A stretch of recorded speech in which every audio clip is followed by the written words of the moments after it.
Welcome back, people, to another installment of Highly Unoffended.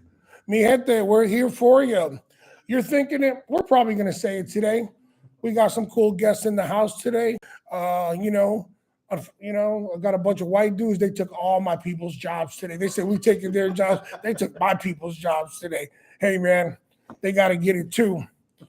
Come for the ride today. We'll see who we got in stores. As always, we're brought to you by Number One Tequila. If you ain't number one, you're number two. And who wants to be number two? I want to send the rest in power to Mr. TM Steven Shaka Zulu. Bass player, has played with a ton of great people. Guy got a catalog, from hell. And a very talented dude. Got to hang out with him a couple times in the city. Rest in peace, brother. Sorry to see you go. You were a monster. What else? We got Oregon. They decriminalized the possession of hard drugs, including cocaine and heroin. Shit, they better be handing out bus tickets to that fucking place now. Get rid of all our junkies in our state. I'd be passing them out like crazy. So, without further ado, who we got in the house today? We got Connecticut's own Nashville recording artist, Nick Bosse. Nick, how we doing? Good, brother. Thanks for having me. Nick, who you got with you? You came kind of deep. I don't know if you want to intimidate me or something. You brought a fucking crew. I was like, damn, I came solo, son. But who you got with you, Nick? Talk to me. So I got Mr. Don Barnes over here. He plays lead guitar in the band. And I got Mr. Nick Caselmo over there. He's doing some gigs with us as of late. He's from the band Sugar, but he's been helping me out with some stuff. And we got Mr. Dan Chikuski over there, drummer for the Northern Roots. So if you look at Dan and he looks familiar, Dan's been on a couple episodes. Dan been on the one with Tito Puente Jr. when we did that one at the Schubert in New Haven. And we also did rocked with Pitchell. With Pitchell, yes, Mr. Pitchell. You rocked out with Pitchell. And badass, like I said. So if you look at Dan, you go, hey, looks familiar. He's rocked with me before, He's one of the dudes who's always on standby, ready to pull the trigger. So Nick, let's get on you. Welcome to the show. Welcome to Highly Unoffended. It's your time. Thank you for making the time to come chill with us and bring in the boys. I hope you guys need anything. Feel free. I got you. We got more. Trust me. What you got, Nick? How old are you? I'm 30. You're 30. Originally from? North Stonington. North Stonington. All right, that's borderline in Rhode Island for you people who don't know. So if you're trying to figure out, looking on, Google Maps or some shit like that. I tell everybody I live in Foxwoods. It's basically the same thing. Basically, right there. Yeah. That's all they know. Our state. They're like, you guys gamble and make submarines. Damn right, bro. If you don't want to give us your money at the casinos, we'll just take it with our submarines. So yeah, good. Like I said, so glad to have you down today. Before we get going, we like our guests to who might not know you, might not know of you. I've seen you a couple of times perform. Down at Wolf Den and what's the other bar we go to in Musqueamicut? Rat Killer. And another one at Musqueamicut, not Patty's, the one with the wall that we go to. Windjammer. I've seen it at the Windjammer late at night. Cool. And like I said, so yeah, you probably saw me at one of your gigs, thought I was security. You're like, oh, he must work here. He's not here for me. I go support. And like I tell people, man, always support. If somebody supports you, support them. You go to see a band, don't tell the guy at the door you with the band. Pay your fucking cover, bro. Somebody's selling a product, fucking support them. I'm so bad about that now, man. I won't buy. I'm just not buying no mainstream shit. I'm not buying some rich fucker another condo in Miami, another house in Malibu. Yeah. I'm just done with them. I won't even go to one of them registers, without the person, because you just kill somebody's job. Yep. So I'll go to the market and make sure you can go do that. No, I can't. And they look at me like weirdo. I try to buy all my food locally too. I'd rather give my money to the small guy. Yeah. It's getting harder and harder though. It is. Yeah. But at least where I'm at, there's quite a few farms. There's a lot of good food you can get. It doesn't have all the shit sprayed on it. Yeah. And you notice a difference. Oh, big time. Yeah. This is my first year buying half a cow I did last year, and oh my God, I'll never buy beef from the grocery store again. Yeah, like I said, we nice beautiful day today. Concert season has started. Last week we went to go see Nita Strauss with Mammoth. Me and Dan, Timmy. That was What badass. was that? Toads All right. in New Haven, man. It was $40. Savage lineup right there. Dude, it was Nita Strauss is Peace. Nita Strauss is a killer on acts. And then it was a sold out show. Yep. I bought tickets like right when it came out because I knew it was gonna sell out. But yeah, we went. We had a hell of a time. Wild. They even made it a point to say, like, these cats from LA, they're like, hey, we know about Toads. Yeah, she said that. She goes, I'm from LA, but we know about Toads. And this was a bucket list gig. I was like, wow, that says a lot, It's, Yeah, Nita Strauss was class act, and they all were. Did you drop our card while you were So there? Toes, hit us up. NickBossy.com. Right? Yeah. Let's do something. Play the parking lot. A couple nights ago, I went to John Mellencamp. It's not John Cougar Mellencamp. It was when I was small, but yeah, we went to go see John Mellencamp the other night at the Bushnell in downtown. That guy said he seems like a good dude, man. Like he's a big storyteller. He seems like that motherfucker would help you load up your multi-tractor supply, Yeah, you know about the farmers and stuff. He's like, Willie, he's right there with Farm the farm aid. Yeah. And I've worked 2 farm aid security, but I wanted to go see him. Yep. And the other night I actually went to go see him. So it was cool. So Nick, back to where I was heading. We're gonna do a lightning round. So people get a base on you, people, get a pulse on who he is, what he is, the man, the myth, the intrigue. And he laughs at me, God damn it. So this is a lightning round. He's nervous. You know what I mean? What's gonna be asked? I swear I did not contact your first 2 girlfriends. I swear I did it. Even worse, he asked me. So we're gonna see where you're at, and Put the little nodes on the side of my head and measure my heart rate. So it's 2020. It's 2024. We've got to remember Mr. Bossy's answer. We'll see if he switches it up. Once he goes big time, he's gonna be like, I never said that shit. I guess you did, Nick. Right here. See it. So all right, without further ado, you ready for the highly unoffended lightning round? Do. You ready? All right. Exotic cars or muscle cars? Muscle cars. Something you can't do. Something I can't do. There's a lot of things I can't do. Give me some. Deal with Donnie's shit. All right. Guilty pleasure. Chocolate, man. Reese's. Okay, thought you were gonna say like Britney Spears or some shit. Wow. Lady Gaga. I eat Reese's like Crack. Yeah, pretty much. Favorite band? That's kind of hard. Favorite band. Yeah, I don't say off the top of my. I like a lot of solo artists that have bands. Or dude, or your favorite cat? It don't matter. Probably Waylon Jennings. All right. First concert.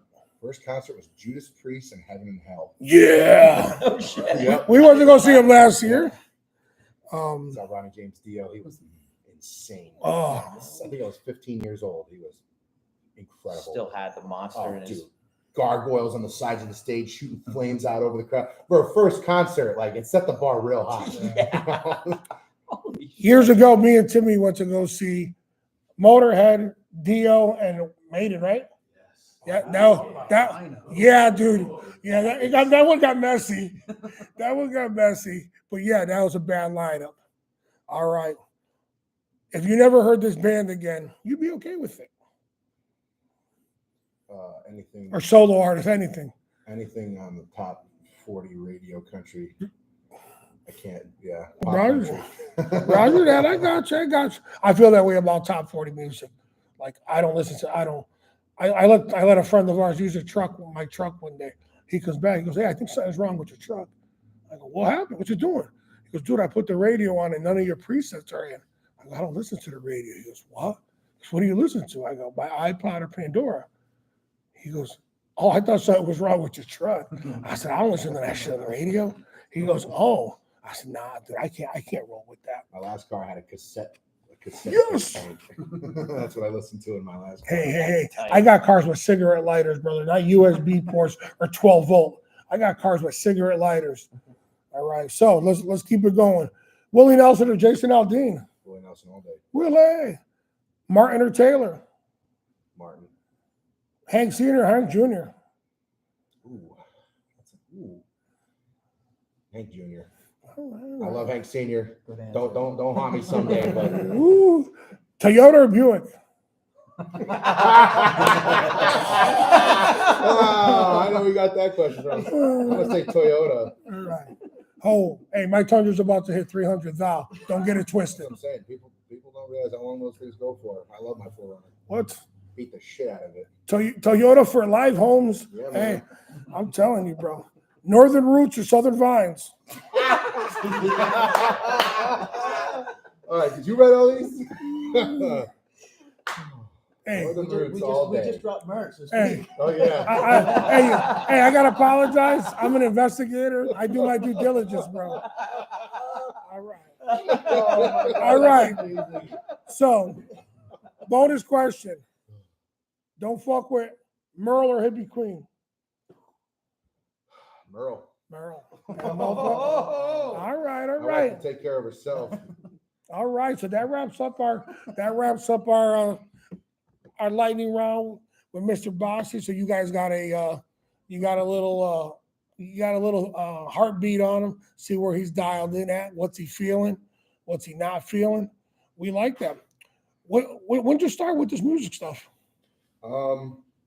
So I mean, I've been singing since I was a kid. You know, I did some stuff in church and stuff growing up. So you in church, dude? You grew up in church? I would say, yeah, I've grown up in church. I'm not really a church goer these days. I find that I feel God's presence more in a tree stand than I do in a pew. You ain't got to go to church, man, to be at one with him. Do it anywhere. Yeah, You know, it's kinda how I tell people, go, you go to church on Sunday? I go, yeah, I go to St. Mattress. I still feel don't laugh at that. I was trying to kick it with this girl one time, and good looking chick, fine school teacher, and her friend told me, oh, she's really into church, and all that. So then she asked me, she's like, oh my God, we kind of kicked it, and she asked me, oh my God, you go to church? And I said that, and I went down in flames, bro. That's She did awesome. not appreciate the St. Mattress joke.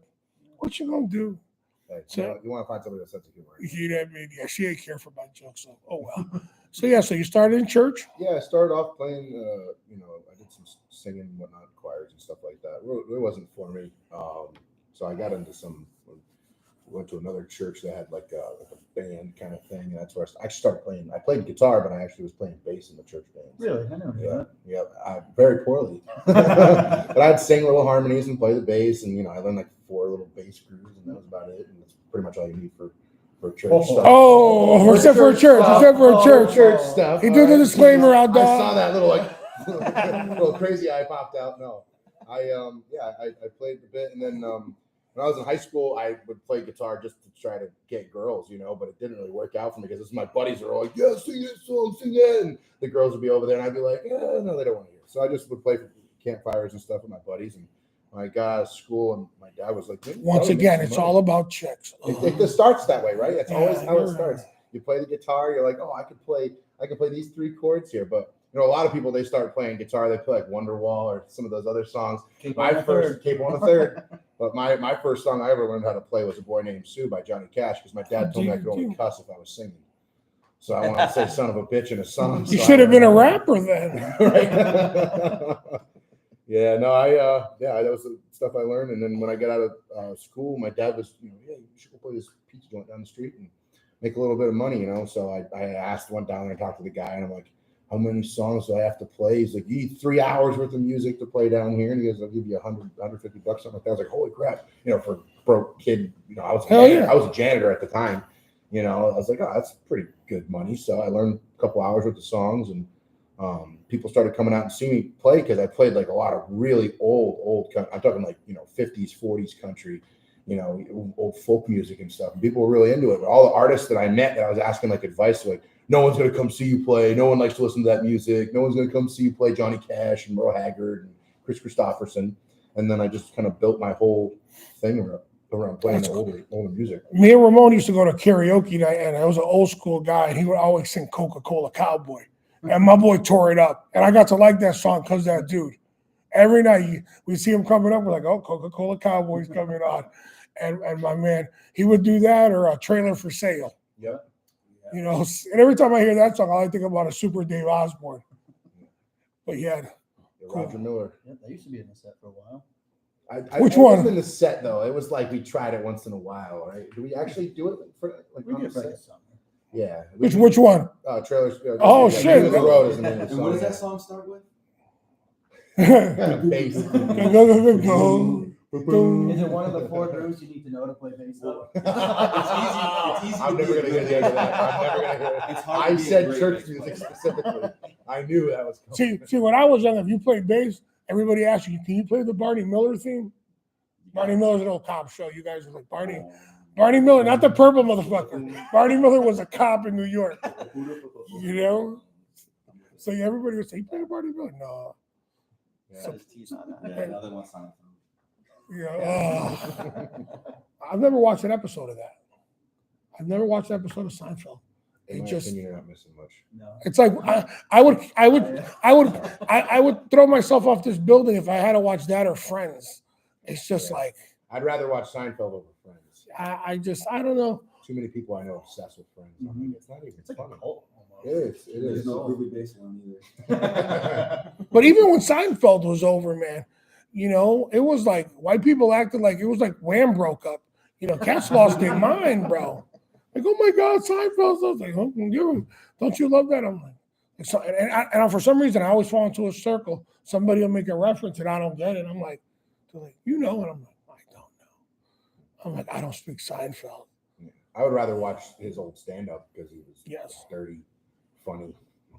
Like he's tried to bury that persona. Oh, he did, but I mean, Yeah. all of them did it. Look at Bob Saget. I mean, he did Full House, and then you look at his Yeah. Rodney Dangerfield days, and he was doing the young comedians and stuff. Oh my God, he's like, I have a wonderful girlfriend. I'm nuts over her. She's this high.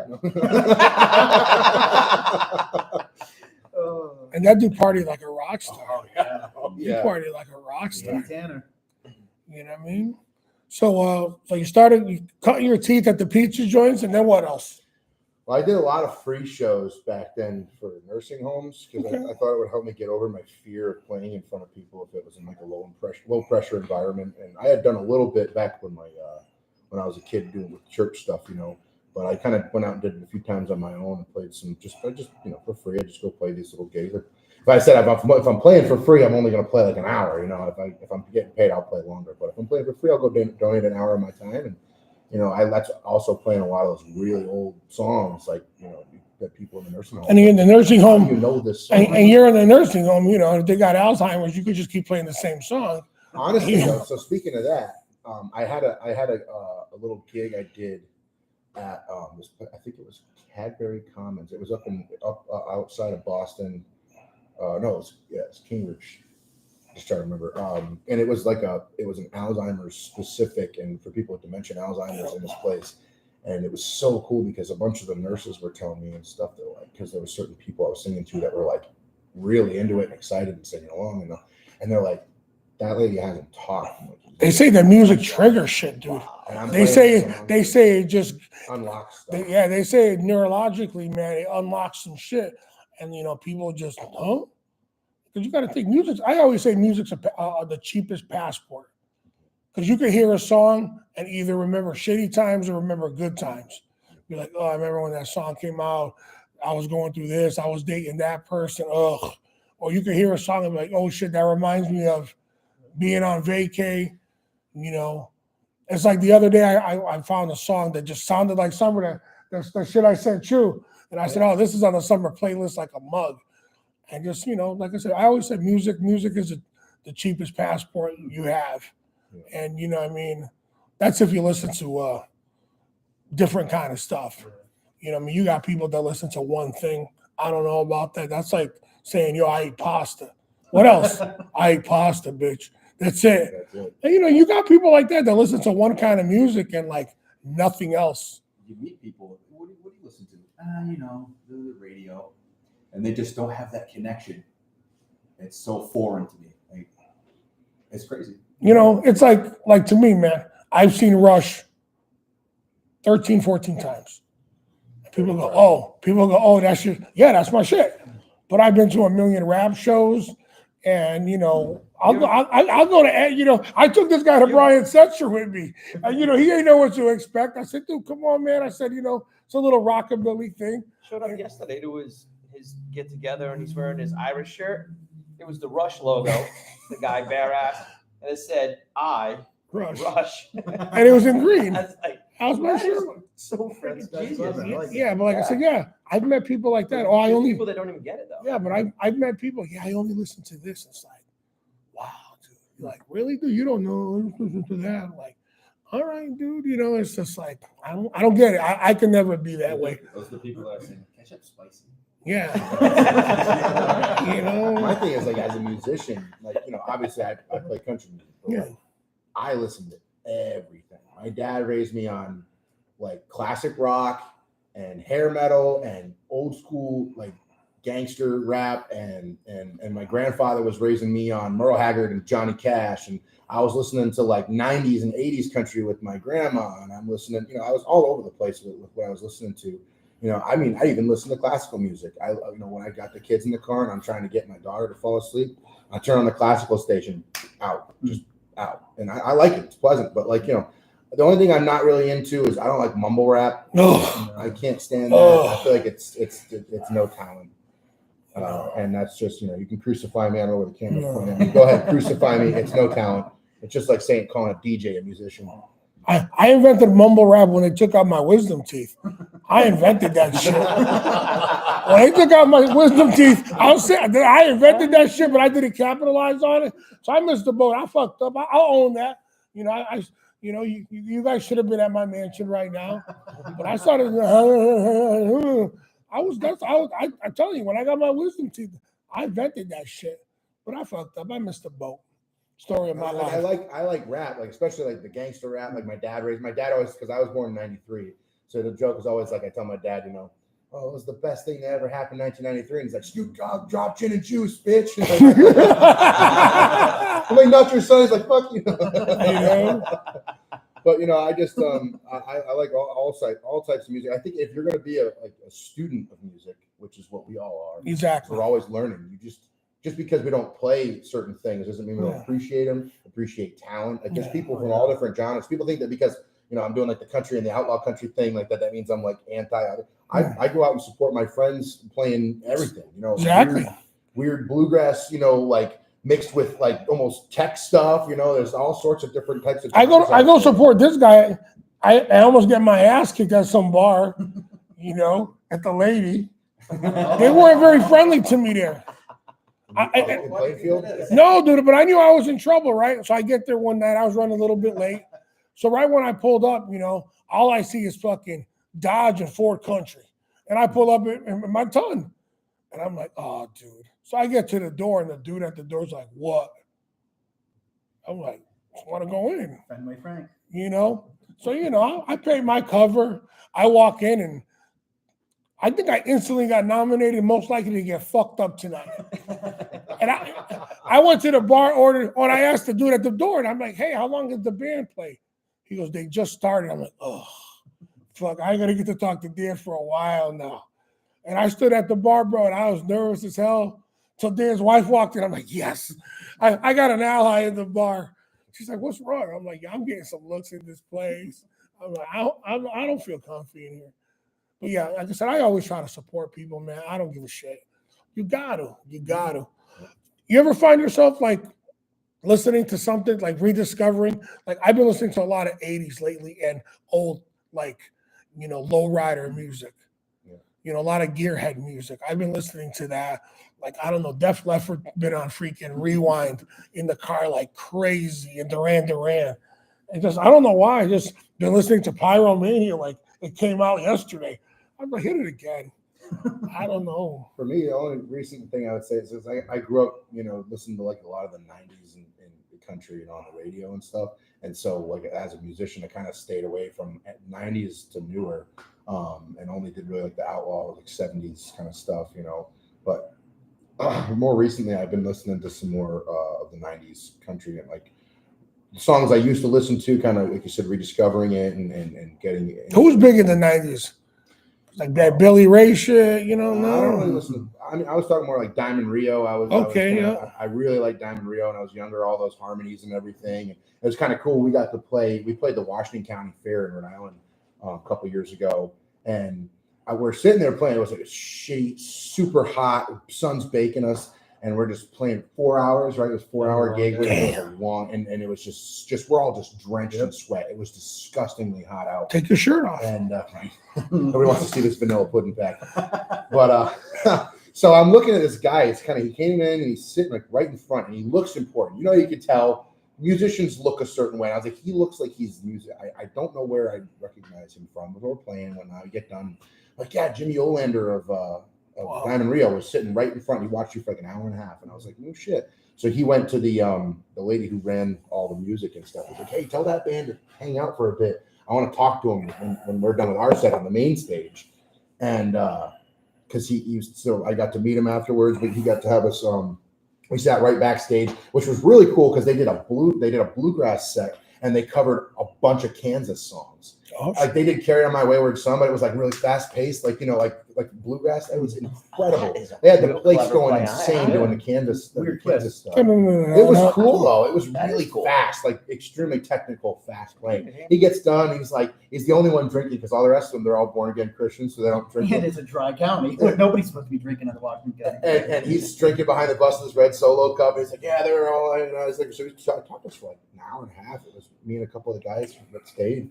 And wicked nice guy. And so I don't know, just getting to meet him and stuff and whatnot. I kind of got back into listening to some more of their stuff, and it's really high energy stuff from that time period. I really like Travis Tritt. Vince yeah, Gill. He's another one. I listen to Vince Gill, but only when I'm sad. I don't listen to his happy shit, only his sad shit. You want to feel? He was playing that night when we worked the show, right? The Eagles. Yeah. Me and Dan, we did a private event with the Eagles, and he was playing that night with him. He's incredible. It's funny because every other person that kept coming in, I think I had to ask you, they're like, is Vince Gill tonight playing? And I'm like, uh-huh. And then Mike had to remind me about, the old movie with John Travolta, Urban Cowboy, and that, that was his dad's place and shit. Yeah. His Gillies that was featured in the one movie. Of his good friends was guitar teching for him. Yeah, he's still out with him. Eddie Shea. Yeah, we met him that night. Yeah, he come out. He was Eagles production. About 3 months ago, he had us backstage. I got to hold Vince Gill's original '58 Les Paul. It's worth probably $500,000. You know where you got to go to, bro? You got to go to Les Paul's bar in New York City. The Iridium. When are we going back to the city? Whenever you want. What's our boy's name that was with us that night? Keith. Oh. So we go to New York. We go to Brooklyn Bowl, yeah. So I take the The first time you smoked crack. Oh my God. I learned a lot about life that trip. So we go to Brooklyn Bowl or the Apollo that night? No, there was the Brooklyn Bowl that All night. right. All right. Keith still wears the hat. Yeah. Oh yeah. So yeah, we go to see who we go see? Living Color? Living Color and Brass Against. Brass Against the Machine. Yeah, Brass. Yes. Yeah. Who came with me to freaking the Apollo? That was me too. Yeah. So okay. Well, so Prophets of Rage, Chuck D from Public Enemy, Be Real from Cypress Hill, and the dude from Rage Against the Machine, the bass player, Tim Comfort. So they got a thing, So the first time we go see him at the casino, it's all right. So whatever, we go see him. Me and my boy Ramon, Dan brings a dude. I don't know who he is, So we meet up over there at the bar at the casino, and this dude got a back of his pants all duct tape. All duct tape, his ass and shit. So Ramon's looking at me, and my buddy Ramon, he's just like looking at me. He's like, yo, is that some gay shit? I'm like, I don't know. I go, maybe they do that on this side of town, but he's all duct tape. And when I saw the duct tape on his ass, there's a movie from 1980, 81 with Ryan O'Neal called So Fine.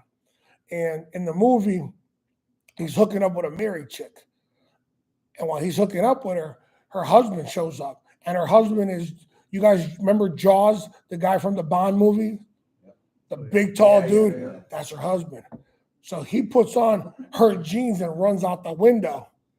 So he's running down New York in the Village with these tight-ass jeans, and they rip. So now he's running down, and everybody sees him with jeans with his ass sticking out. So that becomes a new trend in this movie. But the movie's called So Fine with Ryan O'Neal. So, so I'm like, So What's now up it's called with- So Fine with Mike Lash. Yeah. So yeah, he's like, oh, this is my boy Mike. He's like, hey, what's up, dog? What's up? So yeah, I'm like, yo, dog, what's up with the duct tape? He's like, dude, I stopped by my dad's house. He asked me to move a couple things for him. I fucking ripped my pants all the way on the inside to my ass. So he goes, I ain't have time to go home and change and come here. So I just duct taped it. So every time I see him, I just shake. Every time he's at Dan's house, I just shake my head and I laugh and I go, no duct tape today? No, not tonight. So he Well, had that inspired Donnie's big kicks. Yeah. It's blown out a few pair of pants as well. yo, my boy had his 100-mile-an-hour tape on them bitches. He's looking NASCAR to me. Yeah, it was badass. But yeah, so yeah, we're in New York City. We're gonna go see Prophets of Rage and Living Color at the Apollo, 125th. So we go into the city, you know, we go to McSorley's, we bebop, whatever, eat, drink, take the train to 125th. I'm originally from South Bronx, New York, so we go down to Harlem. So we get off the train, we're walking down, and you know. Me. In I New know. York City. So he sticks out. My man's sticking out a little bit on 125th. So all right, no big deal. So we're walking down, and you know, a couple cats looking over, like, you know, and then he's like, "What's that smell?" I'm like, "Yo, mind your business, dude. Mind your business." He goes, "What the fuck is that smell?" And like, there's some chick just sitting there, and she's hitting the rock. And Right then- on the sidewalk. And he goes, "What is that?" I go, "She's smoking crack, dude." And you know, I mean, if you never smelled the chemical smell of crack, I'm like, "Well, you just did." So yeah, I'm in Harlem with this guy, and I'm just like, "Yo, mind your business, kid. Keep I walking." learned a lot about life on that trip. Yeah. You know what I mean? But yeah, so like I said, we always have a good time in the city. You know, like I said, once again, going to different kind of shows. Yeah, that was Prophets and Living Color. And man, I'm telling you, when them guys were playing, you saw the balcony flexing. And that place was just rocking. And whatchamacallit, Morello was saying he's never played at the Apollo. That was the Prophets and Living Color. It was the two of them together on the same bill. Yeah, the Apollo. So yeah, so Morello was saying he had never been to the Apollo. And Chuck D's like said, yeah, this is my 27th time playing the Apollo. But yeah, That's a cool room. yeah, like I said, yeah, it was cool, you know, just and like to see those bands, all music had guys who, you know, appreciate music. Follow nickbossy.com. Exactly. I've never been to a show in New York. I've never. You guys got to go to the Iridium. Check it out. We'll go down. Last year I caught Oznoid, and I caught Oz, and he had Dennis Chambers on the kit. And it's a funny thing. I walk in, and I'm right at the bar by the entrance, and they got this young girl checking at the door with a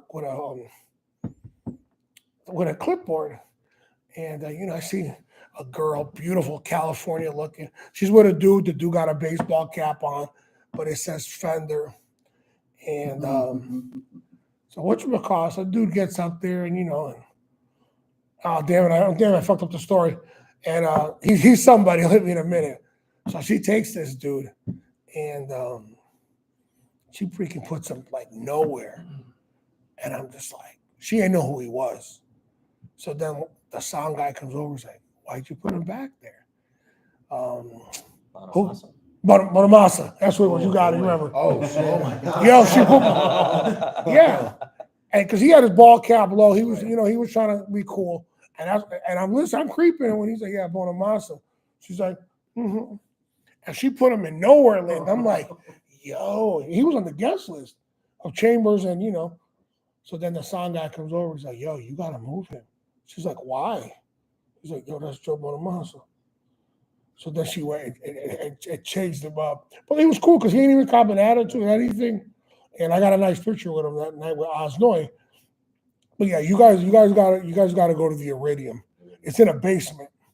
Like, you see the old guitars there, you see the pictures. Like, you look online one night, Billy Gibbons showed up in there just unexpected and ripped it up in there. Everybody shows up, like everybody wants to play that. Like, we were talking to Tito Puente Jr. He goes, dude, I love playing that damn place. He goes, that place is just so sexy. It's so gritty. That's not the one that the hall that Les Paul used to play. Yes. Every Monday night. That's the same hall. Yeah, it's downstairs at Keith the cellar. Richards, they all Everybody. there, Yeah, like when you realized that was the name of it. yeah, when you get to it, it's just like a door with a bunch of stickers, and you walk down a shaky ass set of stairs. I know they ain't up to code. Wink, wink. You know, and you walk down these shaky ass stairs, and when you walk in, you're like, oh shit, this place is gritty, you know, sexy like that. And yeah, everybody wants to play the Iridium. Slash Keith Richards. And yeah, like I said, look it up online. You can say we'll grab a show. It's minutes away from Grand Central, Okay. so you know it's easy back in, you know, to get in and out. You know, New York's in a little turmoil right now. I was there last week. Ugh. It's nuts. It's nuts. New York a long time. I think I went when I was like in middle school. Yeah. So Just don't wear that camo shirt, okay? When we go, no, you're right. Urban no, camo. yeah. Just trash bags. Now we're gonna get you. I don't know. We'll get you a throwback jersey or a FUBU shirt or some shit like I made that. a mistake when I was in middle school wearing a Red Sox hat there. Come on, man. I was in middle school. I was stupid as hell. I didn't know. No. Some guy just walked by. He's like, "In your pocket, don't wear it." I was like, "Why?" We don't do that around here. Nope. We don't do that. Yeah, shit. Good. CZ, what's up, man? How we doing over there? Good. Oh boy, you starting trouble? It's about that time. Oh, this kid. I'm This looking kid. what? We're already over a half hour in. It's okay. This shit might get Don, long. talk to me, man. What you got? What you been listening to, bro? What's going on? This cat's music. You listening to his cat's music? Somebody just got back from cutting his teeth in Nashville. Brought us back a bunch of new tracks. So we've been fine-tuning them, trying to get them all right for the summer season, for all the shows and concerts we got coming up. You guys got a lot of shit set up for the Got a summer. lot of cool stuff. You guys were busy last summer. Good lord. Like I said, I caught up with you guys a couple times. The Rat Killer's the shit. What do you got? What are you there? 4 times this Yeah, year? 3 or 4 times, I think. It's one of the places I look forward It's not this place, people. It's not called the Rat Killer. What's it called? The Charlestown Rathskeller. Rathskeller. So the first time Dan tells me come down to the show, and I go, and he says, I go, what you? I thought he said Rat Killer. I thought you guys were playing like a tough guy biker bar. I was like, yeah, I don't know about that. He goes, no, it's a cool place. I go, with a name like Rat Killer? I'm like, that just sounds like we're fighting. And I looked it up online, and I'm like, Rathskeller. I'm like, damn it, public school education. Yeah, but yeah, that's a gorgeous. Tim, we got to go out to this place. They got multiple fire pits, and they got like these. It's crazy, dude. The setup and the worst thing about this, not the worst thing, it's in the middle of a neighborhood. Yo, those neighbors don't complain. Oh, they do. Yeah. I have a knob for when the cops show up. They go, "It's too loud, turn it down." I'm like, "You see me?" It does nothing. I just turn the knob down. It's like, "Is that better?" And the cops are like, "Oh, yeah. Okay, good." Dude, the place is so cool, man. They do run a hardcore curfew. They've Oh, yeah. they've laid off on us now, but the first summer I played with you, that guy, he was hardcore. You stop at this It's like, time. you stop here, or we're gonna cut the power to the stage or whatever. You know. The first time the GPS has taken me over there, and I'm, all the nice houses, I'm like, I must have put something in wrong. I go, there can be no place a band's gonna play in this fat neighborhood. And then you have arrived, and I'm like, I punched something in wrong. I'm like, this can't be the venue. And I'm looking, I'm like, this is the venue. And you go behind it all, and you see how big it is back there. Yeah, dude. I always tell everybody, just keep driving until you hear the banjos. Yeah, it's very misleading. Very misleading. Gorgeous ass place though. But it was a speakeasy during the Prohibition. Yes. Really? Yeah. Yeah, It's been that's open a long time. That's why they have, if you go in the tavern, it's like all like 1920s and 30s kind of decor inside.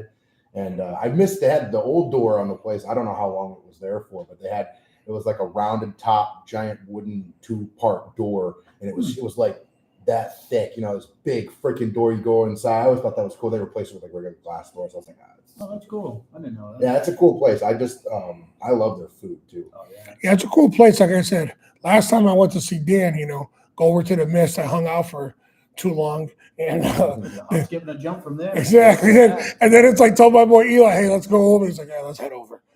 So yeah, and the funny thing is, my buddy lives about minutes from there. He'd never been there. He's like, how do you find this place? You don't even live down here. I'm like, I don't know. And like right across the street is the Nordic Lodge. I mean, Yes. And there for food. Oh my Yeah. God. They have like a seafood. Yeah, all you can eat thing. buffet. Oh yeah. Yeah. It's Leave with pricey, the- but leave it's with the like the cholesterol best prescription. quality stuff. Yeah, yeah. Even like their bar bites, if you're just because like I played there a couple times, like in the summertime, I'll play out back by the lake. It's so pretty. You do a Sunday afternoon, 2-hour gig. They feed me. They have it's one of those places like where you're sitting at a table. It's almost like they have like one server per table, maybe one per 2 tables, because they're like there. You drop something down, they're like, oh, can I get you another? And like immediately, there's like the service is fantastic. The view is beautiful. I like playing both those places. I only play the Nordic, so I do solo gigs there, and then we do the full band gigs at the Rathskeller. But I love that. That whole area is cool. I like the Charlestown area there. What show are you looking forward to the most coming up this summer? Because there's quite a bit on the books. This for the summer? No, this year. Oh, this year? That's Well, cool. I'm very excited about our album release show at Foxwoods. That's probably the one that I'm the most like focused and ready for. What are the And then, details on that? April 18th, we'll be playing at the Foxwoods Great Cedar Showroom. The showtime is at 8 p.m. We have 2 supporting acts, Liz Spencer Band and Nikki Lamantia. They're both from country musicians from Rhode Island. And then I think you can just get the tickets on Ticketmaster through Foxwoods website. But it's like kind of cool, you know. Is it Friday or Saturday? It's a Thursday. Thursday, yeah. I have to tell a lot of people, it's like, I'm sorry, it's a Thursday, but like, you know, for us to get into a theater like that. Yeah, we've it's all right. never- We're still going. We're still going. And FYI, my people, he brings in some hotties. He brings in some hotties. Ah, Donna. Yeah. Trust me. I was at the Wolf Den. Good Lord. I was like, all righty then. I had lights in my eyes. I couldn't see that. Trust me. They was there. They was there. I get a lot of, I'd say this very gently, I get a lot of older women that come to see me play. And I Well, you see know what's cool, man, older- at your show? You had the young cats out there dancing and you had the old school out there dancing. I thought that was cool. I'd say That means you're doing it right. when you come see us play. That means you're hitting all the demographic. It was Yeah. dope. Like I said, you had some old school cats out there, and you had some young Well, cats. it's just like it's like, you know, we get so many people from all different walks of life that come out to see us play, which is awesome because, you know, because when I first started out, it's like we had primarily an older crowd, you know, doing a lot of older country, we had an older crowd, you know, and now it's just like a good, healthy mix of people from all walks of life that want to come out and support it and have a good time. And we have fun with it. They can see us having fun, Yep. so then they have even more fun because they're like, oh, look at those lunatics up on stage. That Don Barnes messing with Nick Bosse every freaking show, you know. You've gotten pretty good at tuning me out at this point. I have a Chihuahua at home, so she's been helping me get ready for Don't talk working about with tiny you. dog like that. Listen, That's what you want to see, though. You want to see the guys up there having a blast. exactly. It makes the show that much more fun for everybody else, you know. If you see us up there, we're pulling antics and doing stupid shit and messing with each other, you know. I want to see you out there like David Lee Roth. I want to see you kick in. I want to see some. I want to see some splits, Bossy. I want my fucking tickets worth. I've seen it one time. Wait, whoa. You know, Well, I'm not going to tell the Jump! story, but Wait, what? Me on stage being crazy? well, it Or was a a kick. night- it was a night my father filled in with us at the Rathskeller. Oh, when I jumped off the stage? I'd never seen that before. Yeah, I was feeling like Don Barnes that night. I Yeah. probably drank like 4 Red Bulls, like shotgun of Red Bulls before the show because you know, cocaine's still legal. Thanks. Nick Bossy sings Panama. No, we had fun though. I got down because I had a wireless mic that night for the first time. I tried it, so I left my guitar. Yeah. Well, every time we play with your dad, it's like you know, you get there and you haven't even unloaded your gear. There's a sheet tray of freaking Jack Daniel's shots. I'm like, You can't say oh, no. no, you You can't can't say no. No, you can't say no when he's got his hand on your mouth. He's like dumping it. He's like, hey, you have one of these? Oh, I'm okay. Have one of them. You pulled a Dave Grohl and fell off, bro. No, I didn't fall. I jumped. Oh. I jumped into the crowd. We were singing a Panama. slow dancing song, and I left my guitar on the stand. And I grabbed the wireless mic. I walked down, and I'm like, you know, walking through the people that were dancing and dancing with them. And I look back at Donnie. He's like I hadn't done that before. So I was like, That's all right. You You never know what's going to happen at the Rathskeller because that was the same place I almost took my head off. Your dad called oh yeah, he almost like decapitated himself. It was honestly Dude. hilarious. me. Yeah. Oh, We were thanks. playing in this rainstorm. They had like a big wedding tent down there, the kind of a spot to play at the end of it. And there's picnic tables all through. what you can't see unless you're really looking for it is like the high tension cables that are going for supporting the whole thing. So this motherfucker decides he wants to go jump up on the table and like do a solo and whatever, jumps up there and catches that thing like in your throat, right Here, like right at the here. bottom of the chin. And Took my me right dad off just my happened to be the table that my dad was sitting at. My dad's a pretty big dude. Yeah. My dad's 6'4", you know. And as he fell, my dad caught him and then like stood him back up. He caught me like a baby, and he goes, "You good?" I said, "I'm good." Tossed me right Tossed him back right up. back up so he could keep playing. But yeah, You never know what you'll get at the rap. he's like walking back over like this, and I'm just looking. I was like, "What the hell?" I couldn't even see the cable from where I was standing, so we didn't realize why he had fallen. Like, what the hell happened? Well, now you know environmental awareness there, Coyote. Ugly. It's been a few years since I jumped on the table because of that. The last time you jumped off a stage was, I think, last year at Ratscale. You jumped off. He came running, like he got a running start to jump off and get clear the monitors on the stage and then get to the ground. Hits the ground. I saw he kind of like he kind of was about to lose it, and he stands back up. Then he comes running back over, and he's like, "Ow, my fucking knees!" He's like, "This was so much easier when I was younger on drugs." How times have changed. How times have changed. Yeah. That's a skill though that doesn't get talked about. No. The ability to flip the switch when you get on the stage, Yeah. Oh, become a performer, regardless of what's happening. Oh, yeah. Any rituals before we go out there? And not to go listen to one, just to listen. Any you know? I will say it's weird because a lot of people, like, I had a lot of friends and stuff that will offer to ride with me or whatever. A lot of times I like to ride to a gig by myself. You know, my dad will be like, "Oh, you want me to come?" No, I don't want company. And I will blast music and sing and just get into my zone beforehand.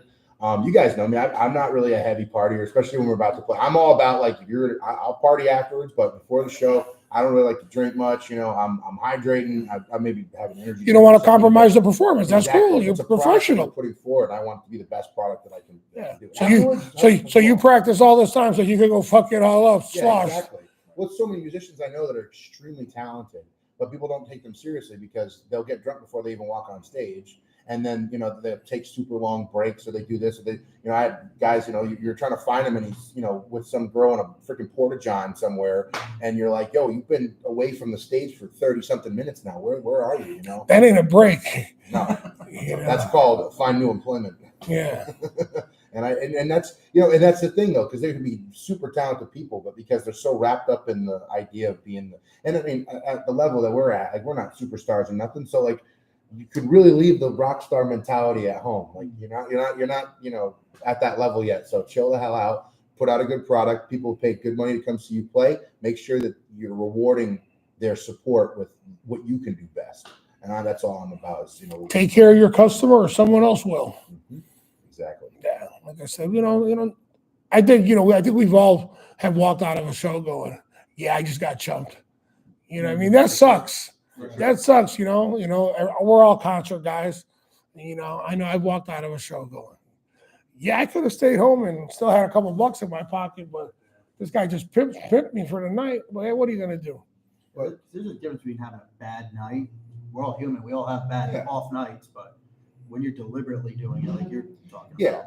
I mean, like what Nick was just saying before about, like, being able to turn it on. Like, you know, there's times where I've played, you know, and I just had a fight, you know, with you know, somebody, or I've got drama here, or I've got, you know, a bill that's due. Life happens. Life. People don't give you that leeway when you're on a stage. No. They want and they shouldn't. That is your job, is to entertain them.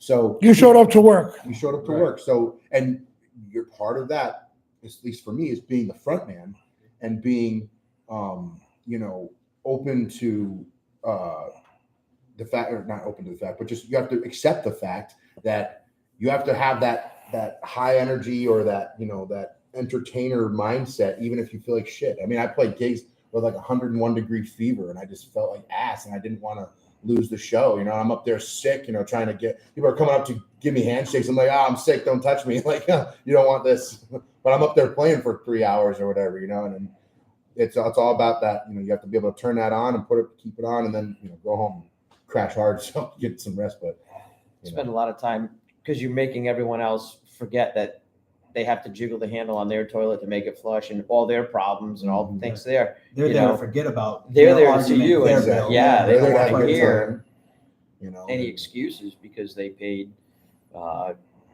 And they made that conscious decision to choose, To choose you. Choose you. Yeah, it's a huge compliment. We're fortunate enough to line up of a band we have now. We're like a family. So you could always tell if somebody had an off day, but you get 2 songs in, you start looking across the stage at that person that had a bad day, and it seems to go away pretty quick. We have a very good camaraderie with all of us. And It's like medicine. yeah, it really It is. No, there's definitely days where I worked or whatever, and I go to play a show, and I'm like, I'm so tired. I'm dead right now. Like I don't have the. Dude, you're 30 years old. Don't even say that, bro. You're 30, bro. Come on, man. Four You got kids- vinegar four for kids days. does that to you too, though. But You had energy to make them, all right? Stop yeah, it. right. Our pull-out game is weak. No, but having that mentality of all right, it's time to leave all that shit behind. You turn it on. You get yourself in the zone. Punch And it. that's like I said, I like to drive by myself to shows, and I get obviously if we're going traveling somewhere far, obviously that's not always the option. But like if it's any other gig, I like to, I blast my music. My fucking speakers are all blown out. My Forerunner for me blasting music, and really just try to get into the zone. I'll sing along with whatever on there. Try to harmonize too. Get my harmonies in my head before I go. And but. Yeah, I would say we used to do shots every time, but then we did like at the Phoenix one time, we did shots of a whiskey that you should not be shooting because it was very nice. Yeah, because we had a friend of ours that would come and bring like extremely expensive bottles of stuff, and we're shooting it in the parking lot, go on stage. I remember we played one time and there was all sorts of stuff in the parking lot beforehand. I walk up on stage and I just went, I am so screwed right now because we were supposed to start off. We were doing like a cover song and then one of my songs, and the band started playing the cover song, and I started singing the words to my song over that, and I was like, "Oh, we're in trouble now." Remix. So, yeah, right. Speaking of your songs, what's the name of the new record? Swamp Yankee Life. Is there inspiration for any of it? Well, I mean, it's all inspired by my life and growing up in New England. But this is my first like professionally produced record. Who did it? Who produced it? So I had Bill McDermott out of Omni Sound Studios in Nashville on this one. And actually, as I had been to Nashville one other time, I did 2 singles with Dean Miller, Roger Miller's son, the King of the Road guy there, his son. I worked with him to do 2 singles there. That's when I realized that, okay, I'd like to try this Nashville thing for a full record. So on the physical records, the CDs that I have for sale, I've added those first 2 tracks as bonus tracks, so that way we give everybody their credits and stuff. But this last time working with Bill was just incredible. One of the songs I wrote, I was like, the song that inspired my song was Travis Tritt's "Here's a Quarter," and he goes, "Oh yeah, I produced that one." And I'm like, "What?" And he goes, "Look behind you," and I look on the wall, and there's like the record. Congratulations on however many copies sold. And I mean, I had Reba's pedal steel player, Mike Johnson. He was incredible on it. I had James Mitchell on lead guitar. He's played for everybody, including Alison Krauss. He was touring for her for a bit. But I mean, just like these guys are session players that have played with even more newer artists like Brad Paisley and Luke Bryan, and I mean, all these big time people. Luke Combs, like they've played for everybody. And the one cool thing about when I work with them is we're in the studio and they have like their it's a job. They show up to work with their instruments and they have their little lunch box. They go and they take their lunch break, and it's all union, so they have their little mandated breaks and stuff. But they sit down for lunch, and I go sit with them, and they're kind of like, "You hanging out with us?" I'm like, "Yeah, I want to pick your brain and talk to you guys, And they're like, "Yeah, we don't really have a lot of, most of the time the artist stays open their spot." And, I was like, "That's so stupid," I'm like, I'm talking to them, and then we getting done with the day. We're wrapping up all the session stuff, and they were really complimented. They liked me. They liked my voice. And then I'm thinking, okay, yeah, tell everybody, hey, you're the one writing the check. So thanks. You sound real good. And then I talked to Bill. He's like, they don't compliment people all the time like that. So that's definitely something. Yeah. Session guys are, they're their own beast, and, I mean, they're badass. And, like I said, you got guys that are just so talented. They're never going to be in anyone's band. But they don't have to be. Yes, they don't have to be. And you guys want to know something about session performers? Watch that Hired Gun. That documentary is dope. You can watch the Muscle Shoals one. right? That one was dope. Yeah. Any other one that I'm missing? 20 feet from stardom. 20 feet from stardom with all the backup girls. You know, they got the Stones in there. Everybody got the girls talking about, you know, and the color girls go do do do do do do do do, and you know all that stuff, man. Yeah, you watch those 3 documentaries, you'll learn some stuff from frontmen to musicians to the background singers, and And I met some people, like I met this guy, Adam, I think it was Adam Cunningham. He was on The Voice. He made it pretty far. And he was just like walking down through the halls. He's like, yeah, I just wrapped up. I was doing, what they do is they have songwriters that want to create a demo to sell to the big time people. So they take their demo, or they take, their song, they go to a studio, they use all session people to throw it together. They make, like it's a demo, but I mean, you're using professional players. It's insane. It sounds great. And they take that demo and they send it to, Luke Combs or whoever, and say, hey, do you want to buy this song off of me? But, Adam is a professional vocalist. He's incredible. It sounds like Chris Stapleton. Like, he's got that range, that power, incredible singer. But he's like, yeah, that's what I do. He's like, I make good money doing this. He just does session work. And I'm like, do you gig out in Nashville? He's like, yeah, here and there. It's not really, a huge, I mean, he played with one show when I was down there. I went out and supported him. It was a very, like, almost a jazz club kind of vibe, low lights, super high ceilings. It was, I think it was not Nashville Palace. It was one of the downtown hotel bars, but it was huge. And, I mean, there's like, everyone's there to listen. It wasn't one of those bars that you're going to and everyone's just trying to get as drunk as possible.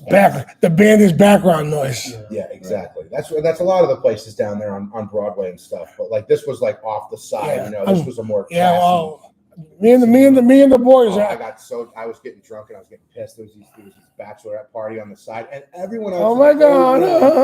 Is Shots. So polite and respectful, and they're listening, and they're because it was 3 songwriters. They had all been on The Voice. They were all established, and they're just going one by one. And as one is singing and playing, the other ones would do like real gentle like leads and stuff. It was very tasteful, incredible talent. And then these bachelorettes are just of course the bride. She's like having a meltdown over something, and they're all like, "Oh, honey," and she's crying. And I just kept saying, I started off. And she was having a meltdown because she's supposed to only sleep with one man now. So that was her meltdown. But they were just being real obnoxious when these people, and they're like shouting. I mean, the whole place is quiet. Like everyone there is there in couches and booths watching and like really respectful, except for them. So I'm had a drink or two, and I'm like, shut the fuck up. Shut the fuck up. Finally, I was like, shut the fuck up. I'm yelling across as the people were. I would wait till they would clap, and then I'd yell at them. So that way I was kind of muffled by the clap a little bit. And then they're like getting all mad. So when they finally got up to leave, I got the whole place. I'm like, hey, everyone. And I started clapping. I got the whole place to clap, and they freaking walked out. I was like, what a bunch of assholes. I just can't stand that. It's just like you have all these people. They're putting their hearts on their, they're showing the world their thing and writing these songs from the heart. And then you just got these people, and everyone else has got to have their time ruined because of some. That's why Nashville is annoying to me as far as like the party aspect of it. Yeah, stay on Broadway. Stay off Broadway. No, stay on Broadway. That's where they party. There's a reason. They can stay on Broadway. Yeah, there's a reason it's called a listening room. Yep. That's that kind of place. Yeah, and that's the kind of places I love the most. When you are sitting there and everyone is like-minded. Okay, we're here to appreciate what they're doing as an artist. Let's all sit here, and you can talk to them, you can clap when they're done, all that stuff. But it's like, shut up, respect for the artist. You're in music city, for Christ's sake. Coming from New England, you have a lot of people around here tell you, "Oh, you got to go to Nashville, or you got to check it out." Right? Do you hear that a lot? Or so now that you've been there a few times, what's your takeaway with it? There are some incredible people down there, and I'm perfectly fine going to visit and saying hi. I have no desire to move there. Yeah. At all. And I mean, for example, like you just announced it. I think Dean Miller. He also worked at Omni Sound Studios. When I worked with him, we used Beard Music Group on another portion of it. But like Music Row used to be full of lawyers, entertainment people, and then music studios. There's like none left. There's like no recording studios left. Omni Sound has been there for forever, and they just announced it's getting torn down, and they're putting in a freaking condo high rise, and all the music stuff has moved to Berry Hill. It's like it's not Music Row anymore. Wow. It's just another spot where they're trying to have Broadway flow into all the other spots. So it's making its way, because I mean it's a huge money making city. Obviously, these people. It's insane. On the off season, they're still just to walk 10 feet, you're walking through a crowd of 1,000 people. You know what I mean? Damn. And me and the fellas, we're trying to catch a weekend flight over there just to check it out. I've never been. I would say if you've never been, definitely go. The food is incredible. I mean, there's some cool every freaking guy now has their own bar down there. They all suck, you know, and they don't even play country music. I'm not even talking about top 40. You go into a bar and you're like, okay, I'm on Broadway in Nashville. Africa by Toto? You got Roberts though. What? Roberts. Yeah. Well, Roberts Western Road, that's one of the only places you can go and you'll still see people doing old school. Now, talking about the old school, are there a lot of cats out there keeping it real now, doing the old school? Yeah. No, or yeah? Yes. And Cool. they call it, you know, red dirt. They can call it whatever they want. But there's guys out there that are young like me, and they're putting out. I mean, this guy's even older sounding country than what I'm doing. You got guys like Charlie Crockett. I mean, he's incredible. You want to talk about like that classic, like a lot of the heavy piano, like almost like Patsy Cline kind of vibe. Like incredible musician, and people love him. Coulter Wall. He sings old cowboy songs. He finger picks on an acoustic. He's from Saskatchewan. I mean, he's incredible. People like he has a cult following. It's funny that you said piano, because years ago, I was at Jerry Lee Lewis's 80th birthday party in New York City because my buddy was running the security. He's like, "Hey, I'm doing the party, come down." And his guest that night was Michael Douglas and Catherine Zeta-Jones. Oh wow! And Catherine Zeta-Jones don't need Photoshop. Dude, she's that stunning, like face to face. I seen her inside at the bar, and I'm like, man, that chick looks like Catherine Zeta-Jones. I'm like, oh, and there's Michael Douglas, coolest cat. Bullshitted with him that night, but yeah, I'm just wondering, you know, guys are doing the old stuff. Oh, You there's know a what I ton of them. There's a ton of them, and they're bringing back. I call it substance country, because everything that's been made from the 2000s to now, that's like the mainstream country. It's so commercialized and just. It's almost like they're insulting people that like country music, because like every song's got to have, you know, Bud Light or Bud with the label out. Everything has got a Ford or a GM tailgate. You know, it's so almost like it's a formula that they make, and it's like it doesn't have substance. Well, you know, you could look at it. Look at the song "This Note's for You." You ever listen to that one by Neil Young? I know. All right, you guys get a chance, listen to the song called "This Note's for You." And Neil Young did it, and it says, you know, I ain't singing for coke because it makes me look like a joke. And the chorus is, "This note's for you," instead of "This coke's for you." Because back in the day, they were trying to pimp him, and Neil Young wasn't having it. And me and Timmy walked out of Neil Young because he just, we walked out of Neil Young. People spend all their money. Yeah, dude, I walked out of Bob Dylan. The cat got on stage holding his guitar for 10 minutes, going, yeah. And finally, I'm like, dude, I'm not high enough for this, bro. We got to go.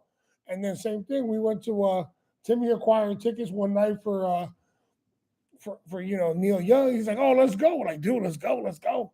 And we went, and like, you know, when you look at each other, you're like, who's going to say it, me or you? Yo, let's roll.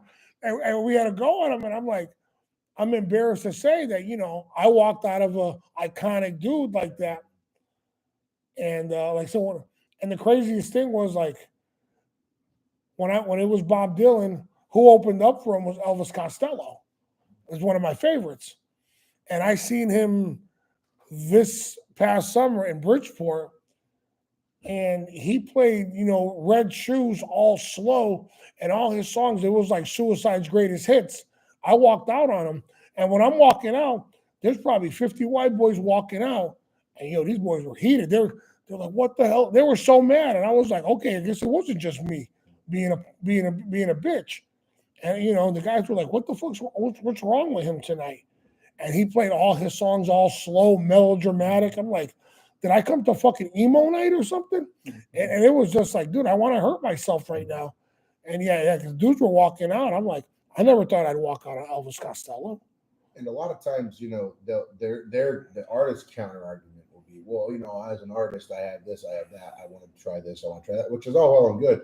But if you've established your fan base with certain songs, that's like you go to a Rush show and they're going to play Tom Sawyer. Bitch, I'm not leaving here until you play Tom Sawyer. Exactly. There's going to be drama in here. You don't play Tom Sawyer. You have to play those songs that, you know, like for me, like I wrote a song a few years ago and I put it out. It was like I joke and say it's my one hit wonder. You know, I got a bunch of traction. I got And I woke up one morning, I had like, I think the morning before, the day before, I had like 100 listeners or whatever on a month on Spotify, and the next day I had 50,000, and I was like, holy shit, this song kind of blew up a little bit for me. It's called What Happened to Country. And like, as much as I've played it so many times now, it's like, you know, it gets boring, but for the people that have been following me, like that's their favorite song, and I'm not going to play a show and not play the song, that song. The night at Mohegan, you said you played a song that you wrote for your neighbor. Timmy. Give me that. Tell the people about that, because like that shit was deep, son. Yeah. So I had Timmy lived across the street from me. So my grandparents lived next door to me, and I spent I lived with them for a while. I you know, been around their house a lot, and Tim had bought the house kind of across from them, and he was a young man. He retired from the Navy, and he got a job working at the sub base, and just had a lot of good things going for him. He was real into boats and fishing, so he'd take me fishing. He gave me my first lip of Copenhagen. You know, I was like 16, 17 years old. You were spitting like a top. Oh God! I didn't know you were supposed to swallow it.